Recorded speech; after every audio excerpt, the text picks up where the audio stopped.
तत्सत।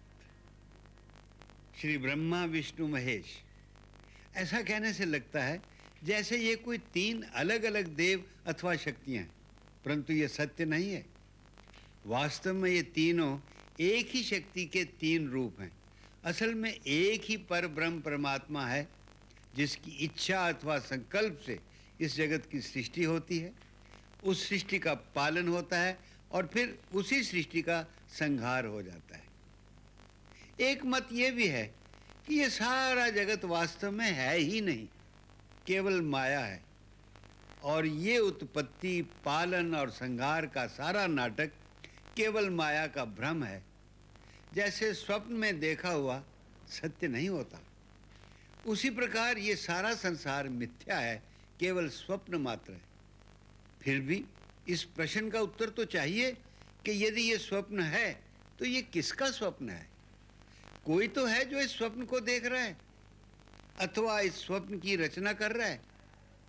वही जो परम रचनाकार, वही जो परम दृष्टा है, उसी का नाम शास्त्रों में परब्रह्म परमात्मा रखा है। सो एक नाम तय हो गया, परब्रह्म। अब उसके तीन कार्य हैं, जगत की रचना, उसका पालन और उसका विलय अथवा संहार। इन तीनों कार्यों को करने के लिए तीन अलग अलग भाव होने चाहिए। सो ऋषियों ने अथवा शास्त्रों ने उन तीन भावों को मूर्तिमान करके उनके तीन अलग अलग नाम ब्रह्मा विष्णु महेश रखे। वास्तव में तीनों एक ही हैं, और तीनों में से किसी एक की पूजा करो तो वो पर ब्रह्म की ही पूजा होती है। इसी बात को समझाते हुए भगवान श्री कृष्ण ने गीता के 6ठे अध्याय में कहा है, सर्वभूत स्थितं यो मां भजत्येकत्वम् आस्थिता सर्वथा वर्तमानोऽपि सा योगी मयि वर्तते। अर्थात तुम जिसकी भी पूजा करो वो मुझे ही पहुंचती है। इसलिए जो विष्णु की पूजा करता है वो अपने आप ही ब्रह्मा और शिव की पूजा करता है, और जो शिव की पूजा करता है वो ब्रह्मा और विष्णु की पूजा करता है। एक ही पूजा से स्वाभाविक ही सभी की पूजा हो जाती है। हालांकि तीनों एक ही हैं, उनमें बड़ा छोटा कोई भी नहीं। फिर भी ज्यों-ज्यों समय गुजरता गया और माया का प्रभाव बढ़ता गया, तो भक्तों ने अपने अपने इष्ट को ही बड़ा सिद्ध करना शुरू कर दिया। जैसे शिव महापुराण में सृष्टि रचना और संचालन का मूल आधार भगवान शिव ही विष्णु ब्रह्मा को प्रकट करके सृष्टि का कार्य आरंभ करते हैं और पुनः अपने में ही उनको लय करते हैं। नारद विष्णु पुराण में सृष्टि क्रम में सृष्टि का मूल आधार महाविष्णु है। वो परब्रह्म परमात्मा ही प्रकृति, पुरुष और काल तीन रूप में प्रकट होते हैं। ब्रह्म पुराण व ब्रह्मांड पुराण में ब्रह्मा जी द्वारा सृष्टि रचना का कार्य होता है। ब्रह्मा जी बार बार सृष्टि करके अपना शरीर छोड़कर नया शरीर धारण करके नई सृष्टि रचाते हैं। ब्रह्म वैवर्त पुराण में भगवान श्री कृष्ण को ही सृष्टि का मूल आधार बताया गया है, जिसमें श्री कृष्ण की मूल प्रकृति राधा है। इसी कृष्ण लोक को नित्य साकेत कहा गया है। देवी भागवत पुराण में प्रकृति शक्ति मां जगदम्बा की इच्छा को ही सृष्टि का मूल आधार माना गया है। श्रीमद् भागवत में भगवान विष्णु के 24 अवतारों का वर्णन है। शिव जी ने कोई अवतार धारण नहीं किया है, परंतु हनुमान जी को शिव जी का ही अंश अवतार माना जाता है। इसी प्रकार हरि अनंत, हरि कथा अनंता। इसलिए हमने निश्चय किया है कि इन सब पुराणों और ग्रंथों में जो कथाएं और लीलाएं जिस प्रकार वर्णित हैं, उसी प्रकार अपने दर्शकों की सेवा में अर्पित करें। हम अपनी ओर से किसी को बड़ा छोटा सिद्ध करने की चेष्टा नहीं करेंगे।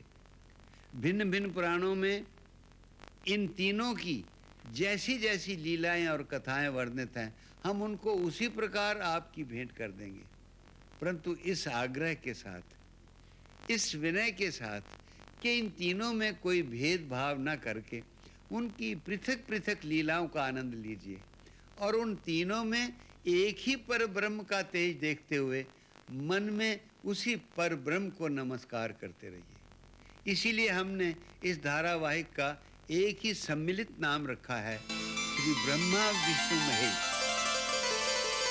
ब्रह्मा विष्णु महेश जो इस संपूर्ण जगत के स्वामी और रक्षक हैं। इससे पहले कि हम विभिन्न शास्त्रों के आधार पर इन तीनों के उद्गम और प्रादुर्भाव का वर्णन करें, हम उनकी एक परम रोचक कथा सुनाना चाहते हैं, जिसमें उस लीला का वर्णन है जब इन तीनों महाशक्तियों को हमारी छोटी सी धरती, हमारी छोटी सी पृथ्वी की एक सती सन्नारी ने शक्तिहीन करके अपनी कुटिया में अपनी ममता का बंदी बनाकर रख लिया था। उस कथा का आरंभ सती कौशिकी से होता है, जिसका विवाह एक मुनि कुमार कौशिक से होने वाला था, और वो कार्तिक पूजा के समय आश्रम की अन्य कुमारी कन्याओं के साथ अपने होने वाले पति के मंगल की कामना से माता कात्यायनी की पूजा कर रही थी। चंद्रहासोज्ज्वल करा शार्दूल वरवाहना कात्यायनी शुभं दद्यात् देवी दानवघातिनी।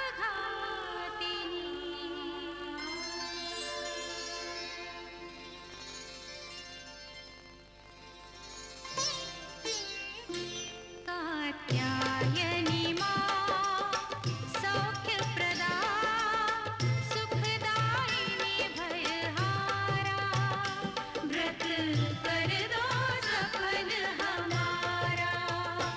कृपा कर दो वांछित वर दो हम धरते ध्यान तुम्हारा। कात्यायनी मां सौख्यप्रदा सुखदायिनी भयहारा व्रत कर दो सफल हमारा।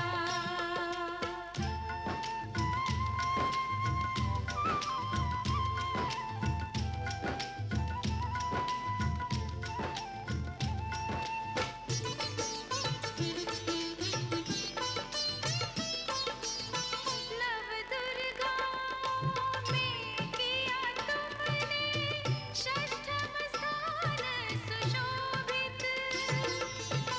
महिमा मंडित कीर्ति तुम्हारी नाम और शक्ति सुपूजित।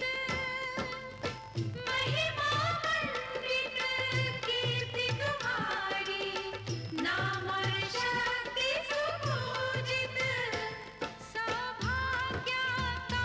सौभाग्याकांक्षिणियों को मिले सौभाग्य तुम्हारे द्वारा।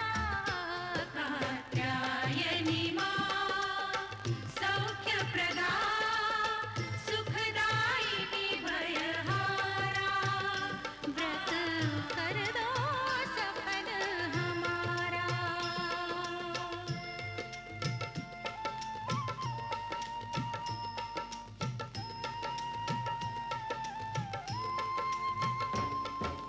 सर्वमंगल मांगल्ये सर्वमंगल संयुते सर्वमंगल बीजे च नमस्ते सर्वमंगले।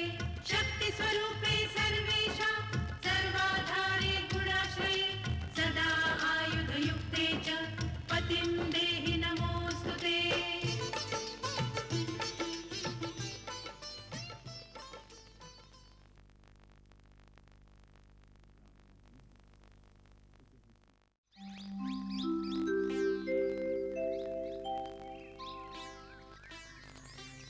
हे गौरी माँ, मुझे आशीर्वाद दो कि जिनसे मेरे पिताजी ने मेरा संबंध निश्चित किया है, मैं सदा उनकी सेवा करूं। वो सदा सुखी रहें, स्वस्थ रहें। स्वप्न में भी मेरे मन में किसी अन्य का ध्यान न आए। मैं अपने सत्य के मार्ग पर अडिग रहूं।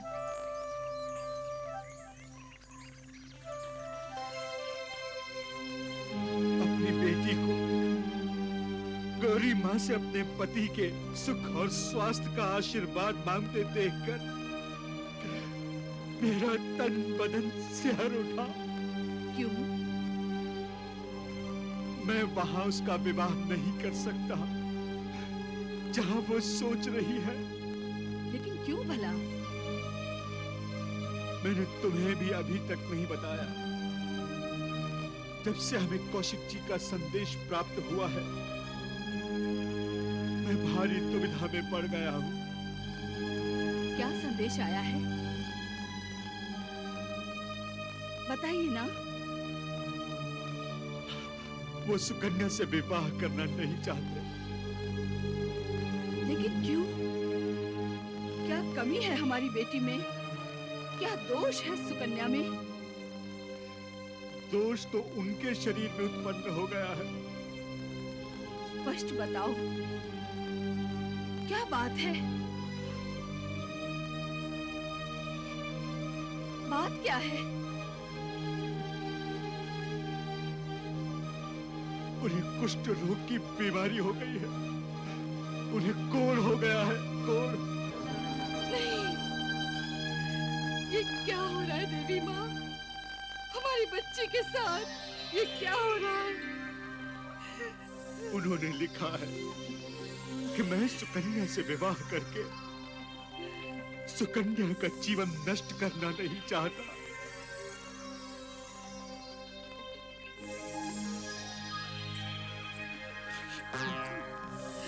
माँ, पिताजी,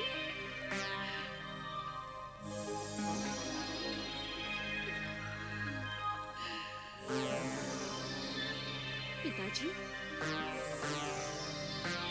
माँ को क्या हुआ? बेटी, बात ही कुछ ऐसी है कि तुम्हारा विवाह। चुप क्यों हो गए? बोलिए ना। बेटी, हमें तुम्हारे लिए एक दूसरा वर ढूंढना पड़ेगा। ये आप क्या कह रहे हैं पिताजी? दूसरा वर? आप मुझे गाली दे रहे हैं पिताजी? मुझे अधर्मी, असती बनाना चाहते हैं आप? बेटी, जिन कौशिक जी के साथ मैंने तुम्हारे विवाह की बात की थी, उन्होंने विवाह करने से इनकार कर दिया है। वो मुझसे विवाह नहीं करना चाहते? क्यों? उन्हें एक भयानक रोग हो गया है। वो बस पिताजी, और कुछ मत बोलिए। वो जैसे भी हैं, मेरे पति हैं। मैंने सच्चे मन से उनका वरण कर लिया है। और एक धर्मपरायण स्त्री किसी पुरुष का वरण सिर्फ एक बार ही करती है। तू नहीं जानती, उन्हें कुष्ठ रोग हो गया है। उनके शरीर का अंग अंग गल रहा है। पिताजी, ये रोग तो उन्हें अब लगा है। यदि विवाह के पश्चात उन्हें ये रोग लग जाता, तो क्या मैं उन्हें छोड़ देती? लेकिन बेटी, अभी तुम्हारा विवाह भी कहाँ हुआ है? पिताजी, जिस दिन संकल्प करके आपने वाग्दान किया था, मैंने तो उसी दिन सच्चे मन से उनका वरण कर लिया था।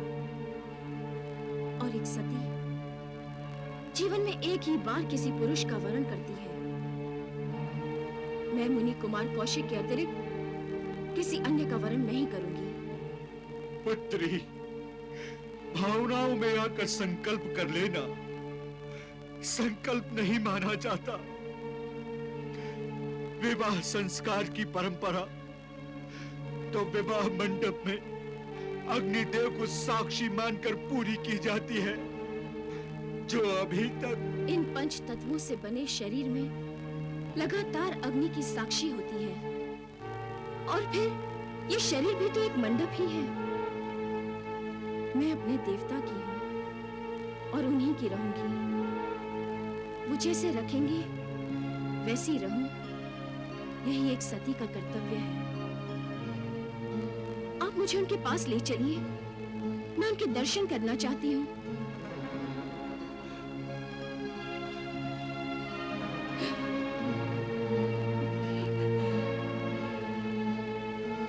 बेटी, तुम्हारा तर्क भी अपनी जगह पर बराबर है और कौशिक जी का सोचना भी अपनी जगह पर सही है। मैं जाकर उनसे बात करता हूं और वहां धर्माचार्यों से निवेदन भी करूंगा आप सभी जीवन के गूढ़ तत्वों को जानने वाले हैं। मेरी पुत्री के तर्क का उत्तर मेरे पास नहीं है, इसीलिए मैं आप सभी धर्माचार्यों के पास अपनी समस्या के समाधान की आशा लेकर आया हूं।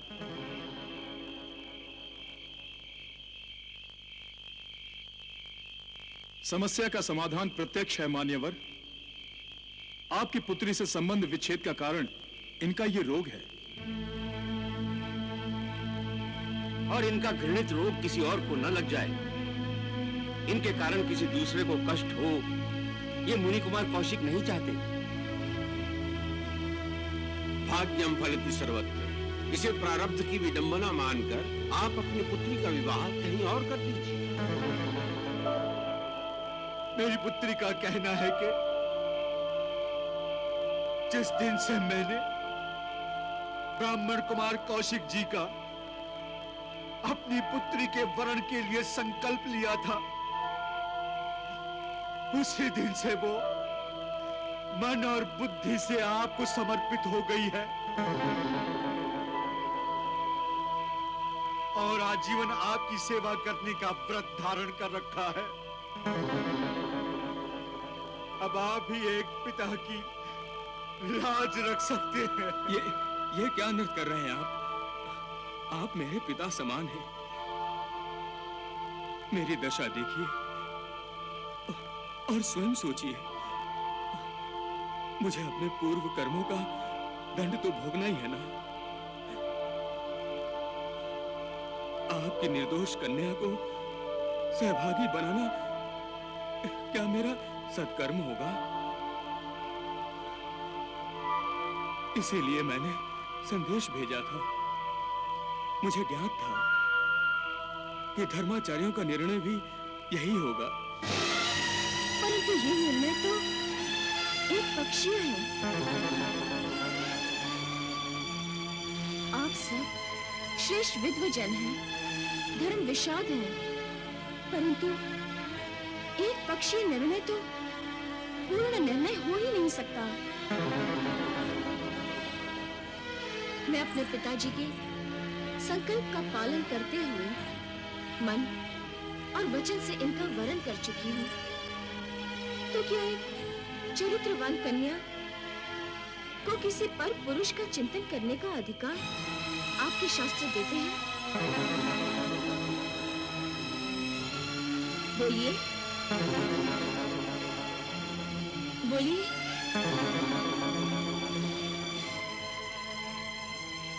आप मेरे द्वारा लिए गए वरण करने के संकल्प को बदलने का अधिकार ही नहीं रखते। ये वरण मैंने किया था और इसका निर्णय भी मैं ही लूंगी। हे ब्राह्मण मुनि कुमार, भाग्य बदलना मेरा कार्य नहीं, परंतु कर्तव्य पथ पर चलते रहना मेरा कार्य है, मेरा धर्म है। मेरे पूज्य पिता के माध्यम से जो संकल्प मुझसे परमेश्वर ने करवाया है, मैं उसका पालन करूंगी। मैं जीवन पर्यंत आपकी सेवा करूंगी। आप मुझे अपने चरणों में रहने की स्वीकृति दीजिए।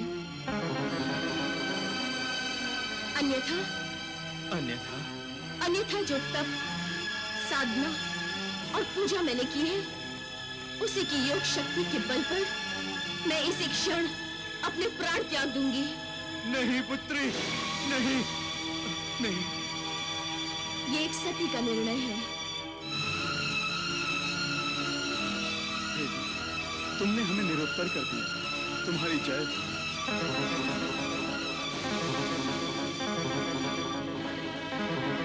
मुझे प्रारब्ध स्वीकार है देवी।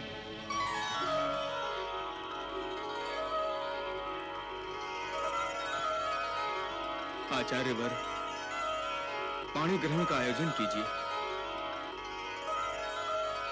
हम विवाह करेंगे।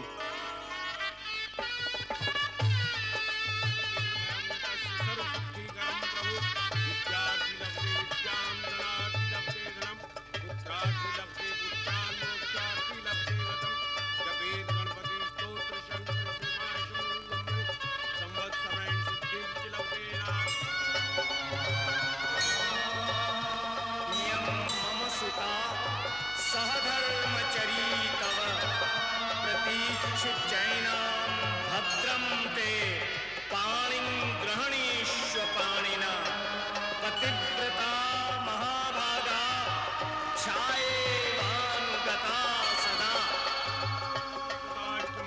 नवम भालचंद्रम चतुर्दशम तु विनायकम एकादशम गणपत्यम द्वादशम तु गजाननम द्वादशेतानि नामानि त्रिशून्यं ये पठेन्नरा न च विघ्नभयं तस्य सर्वसिद्धिकरं प्रभु। विद्यार्थी लभते विद्यां धनार्थी लभते धनं पुत्रार्थी लभते पुत्रान् मोक्षार्थी लभते गतं। जपेत गणपति स्तोत्र शंकर संवत्सरेण सिद्धिं च लभते नास्ति संशय। अष्टे भयो ब्राह्मणे भयश्लिप्त्वाय समर्पयेत् तस्य विद्या भवेत् सर्वा गणेशस्य प्रसाद। सर्वमंगल मांगल्ये शिवे सर्वार्थ साधिके शरण्ये त्र्यंबके गौरी नारायणी नमस्ते। शरणागत दीनार्थ परित्राण परायणे सर्वस्यार्थी हरे देवी नारायणी नमस्ते। मांगल्ये शिवे सर्वार्थ साधिके शरण्ये त्र्यंबके गौरी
क्या देख रहे हैं स्वामी?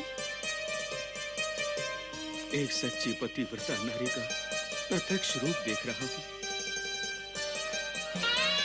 सोच रहा हूँ यदि तुम मेरी पत्नी न होती तो मेरी क्या दशा होती।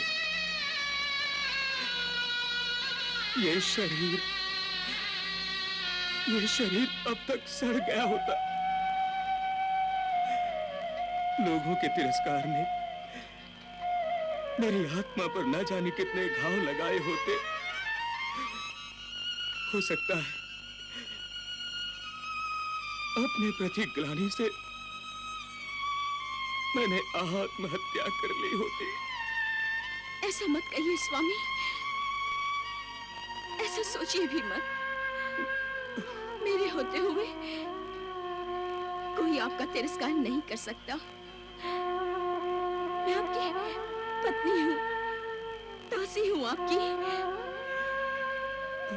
अगर मेरे वश में होता तो आपका रूप मैं ले लेती।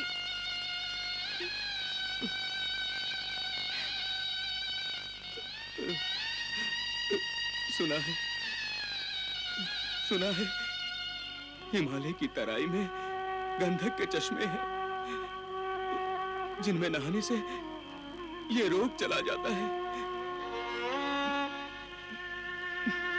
परंतु क्या आप वहां जाना चाहते हैं स्वामी? मैं कैसे जा सकता हूँ?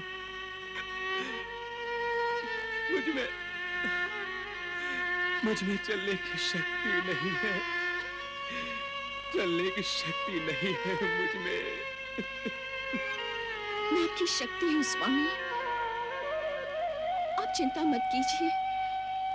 मैं आपको ले जाऊंगी हिमालय की तराई में। और हम लोग आते समय तीर्थ स्थानों के दर्शन करते हुए आएंगे। क्यों नहीं, मैं अभी चलने की तैयारी करती हूँ।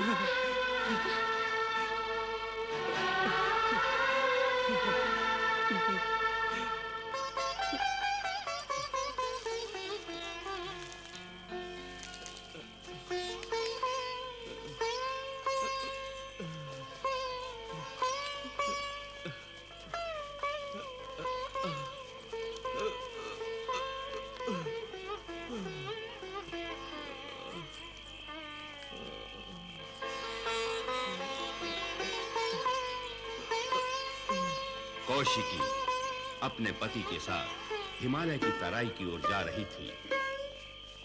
मार्ग में उसे वो नगरी मिलती है जिसके राजा ने मांडव्य नामक ऋषि को वस्त्र और आभूषण चुराने के झूठे अपराध में सूली पर लटका दिया था।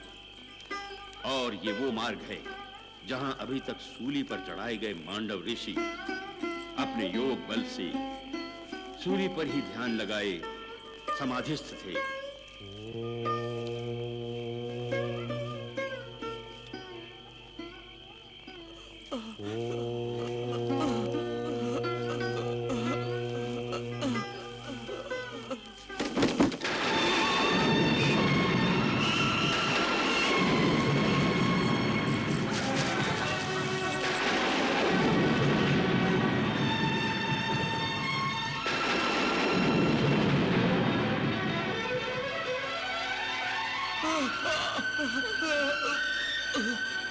किस पापी ने मेरे शूल को हिलाया है?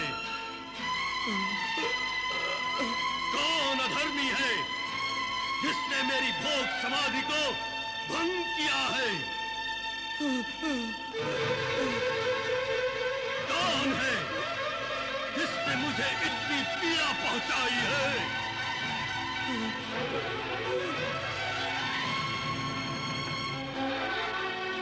महाभाग, अंधेरे के कारण हमें आपका शूल दिखाई नहीं दिया। भूल से आपका स्पर्श हो गया। तुम्हारी भूल से मुझे जो पीड़ा हुई है उसका दंड तो तुम्हें मिलना ही चाहिए।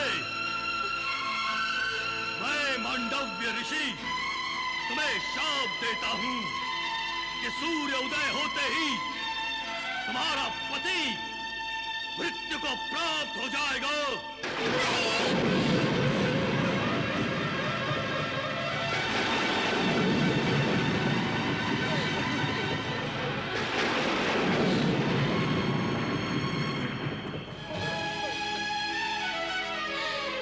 श्राप, इतना भयंकर श्राप, एक छोटी सी भूल के लिए इतना कठोर दंड। मैं आपसे क्षमा याचना करती हूँ। मेरे पति को श्राप से मुक्त कर दीजिए। नहीं, यदि सूर्योदय होने से पहले मेरे पति जीवित नहीं रहे तो मैं भी उन्हीं के साथ यही आपके सामने अपने प्राण त्याग दूंगी। उनको श्राप से मुक्त कर दीजिए। मेरी विनती स्वीकार कर लीजिए। मेरी विनती स्वीकार कर लीजिए। मेरी विनती स्वीकार कर लीजिए। जबान से निकला तीर और मुख से निकला शाप या वरदान कभी वापस नहीं लिया जा सकता। मैं मांडव्य ऋषि हूं, जो बोल दिया वही होगा। इस शाप को कोई नहीं टाल सकता। सूर्योदय होते ही तुम्हारा पति मृत्यु को प्राप्त हो जाएगा। मृत्यु को प्राप्त हो जाएगा। तो क्या आप अपनी क्षण भर की पीड़ा के लिए मेरे पति के प्राणों को यमदूत के हवाले कर देंगे? अनजाने में हुई भूल के लिए प्राण दंड देंगे? अगर आपको प्राण ही लेने हैं तो मेरे ले लीजिए। अगर मेरे पति को शाप से मुक्त कर दीजिए। मेरे पति को शाप से मुक्त कर दीजिए।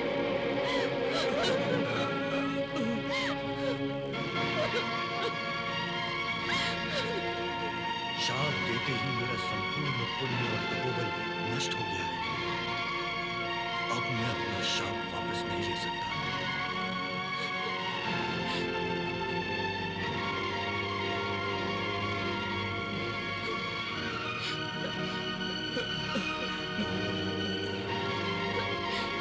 ये कैसा न्याय है? एक निर्दोष के साथ ऐसा व्यवहार।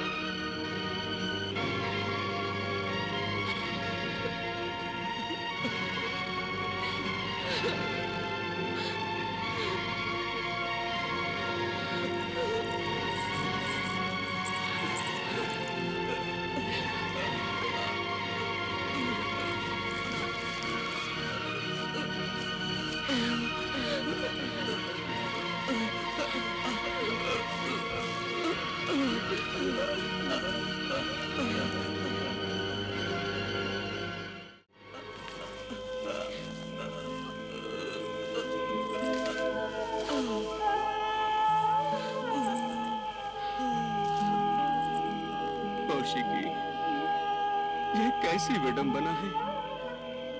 मांडव्य ऋषि ने मेरे जन्म का समय तो तय नहीं किया था, पर अब मेरी मृत्यु का समय तय कर दिया।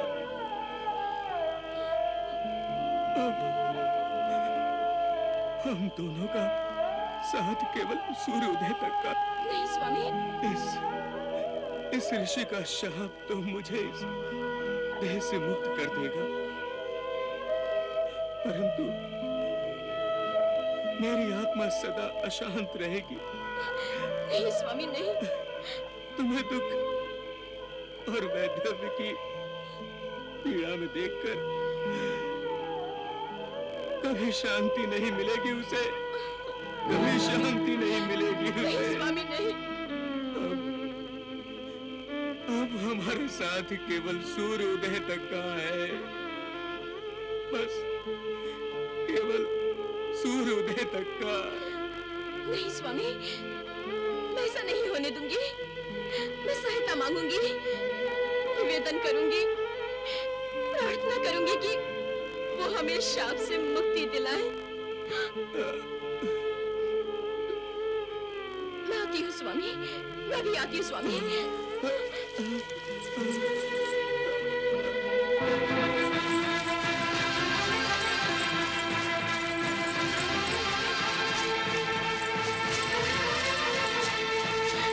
कहाँ जाना है? किससे मिलना है? राजा से। राजा से? वो अभी विश्राम कर रहे हैं, किसी से नहीं मिल सकते। सूर्योदय के बाद आओ। सूर्योदय?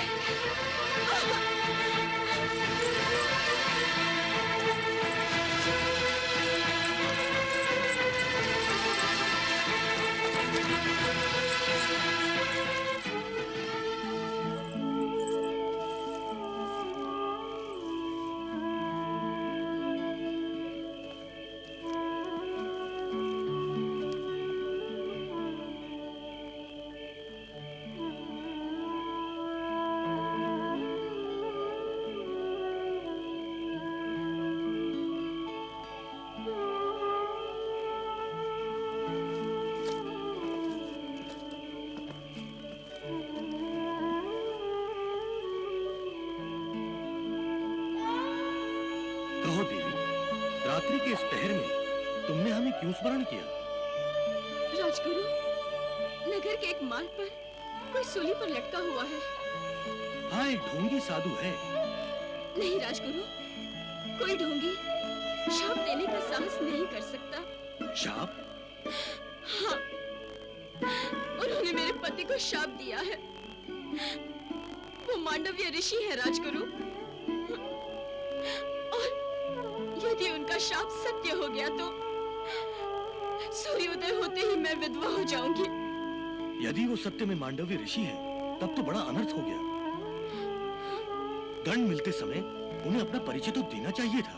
मैं अभी जाकर राजन से। राजगुरु, मेरे पति का क्या होगा? तुम मुझसे क्या चाहती हो? आप राजगुरु हैं, महान तपस्वी हैं। ऐसा आशीर्वाद दीजिए कि उनका दिया हुआ शाप निष्फल हो जाए। ये मांडव्य का शाप है देवी, उसे निष्फल करना मेरे वश में नहीं है। मैं विवश हूं देवी।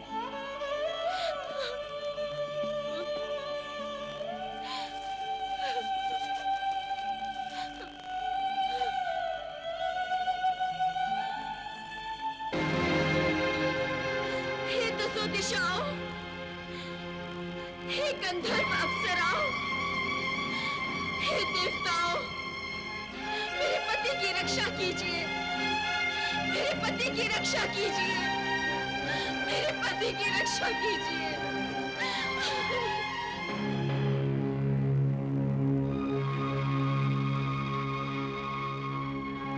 यमराज, मुझे आज्ञा दीजिए, मैं कौशिक के प्राण लेने कब जाऊं? वही तो देख रहा हूं। प्रारब्ध अनुसार न तो मांडव्य की मृत्यु अभी है, न ही कौशिक की। तो क्या मांडव्य ऋषि का दिया शाप व्यर्थ हो जाएगा? नारायण नारायण नारायण नारायण। प्रणाम देवर्षि। ऋषि।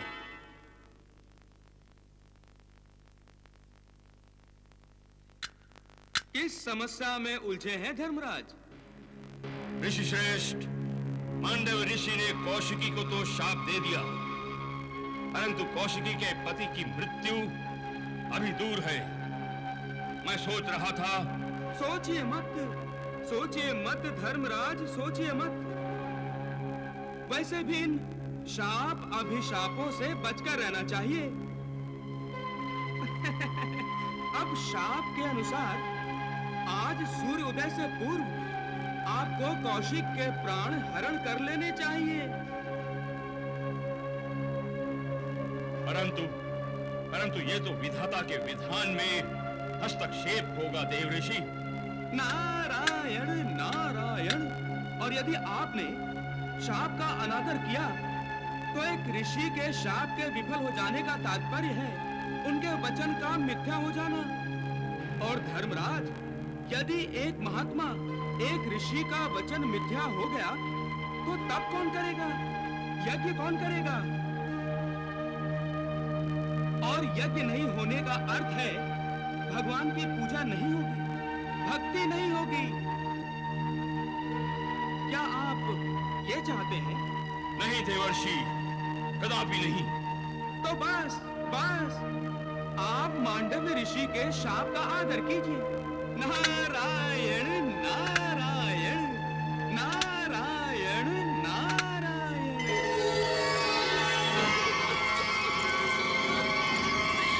मैं हार गई हूँ माँ, मैं हार गई हूँ। सबके आगे हाथ जोड़ के मैं थक गई हूँ माँ। किसी को मेरे मन की पीड़ा समझ नहीं आती, कोई मेरी सहायता नहीं कर सकता। मैं निराश हो गई हूँ माँ, मैं निराश हो गई हूँ। तेरे होते हुए क्या ये अनर्थ हो सकता है माँ? एक निर्दोष को शाप। माँ, अब तक मुझे अपने पतिव्रता धर्म पर अभिमान था, अपने सतीत्व पर गर्व था मुझे, परंतु अब मैं ये समझ गई हूँ कि मैं केवल एक नारी हूँ, सिर्फ एक अबला नारी।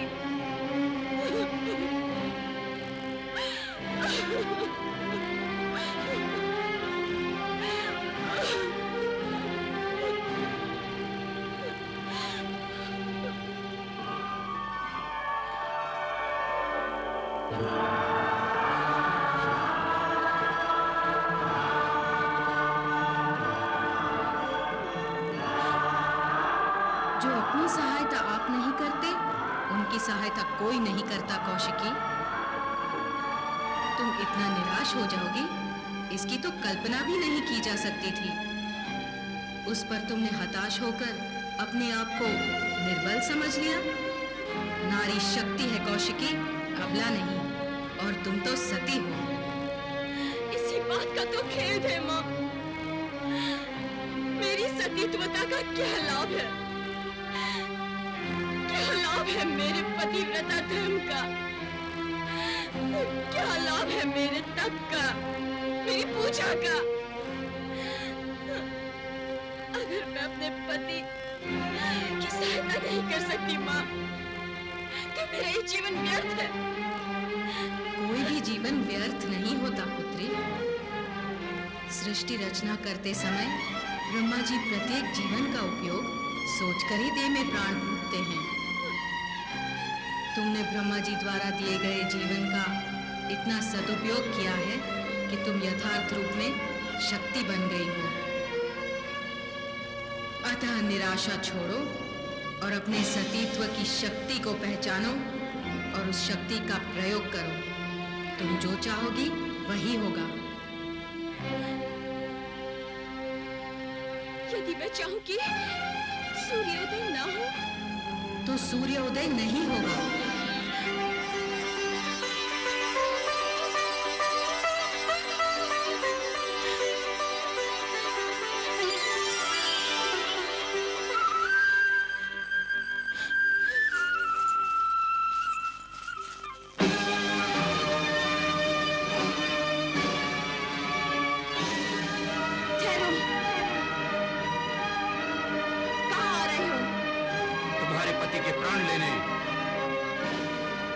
सूर्योदय होने वाला है। सूर्योदय अब नहीं होगा।